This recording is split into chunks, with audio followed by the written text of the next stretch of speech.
আসসালামু আলাইকুম। আবারও নিয়ে এলাম একটি নতুন রেসিপি। রেস্টুরেন্টে বা রোড সাইডে যে নারকেলের চাটনিটা ইডলি এবং ধোসার সাথে সার্ভ করা হয়, আজকের রেসিপি আমার সেই নারকেলের চাটনি। এই নারকেলের চাটনি বানানোর জন্য প্রথমেই আমি মিক্সিং বলে কিছু কোচানো নারকেল, দুটো কাঁচা লঙ্কা ও কিছু বাদাম দিয়ে দেব।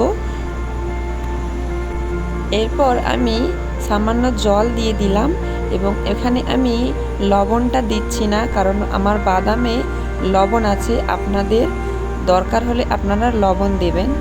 এরপর একটি কড়াইয়ে কিছু পরিমাণ তেল, তার উপরে সর্ষে ও একটি শুকনো লঙ্কা দিয়ে নাড়তে থাকবো এবং কিছু কারি পাতা এখানে অ্যাড করলাম।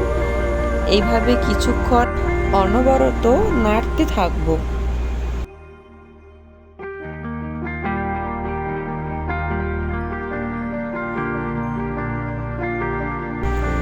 আমার এই ফোড়নটা একদম রেডি।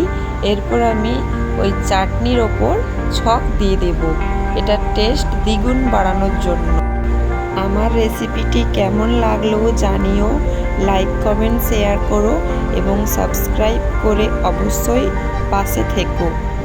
আল্লাহ হাফেজ।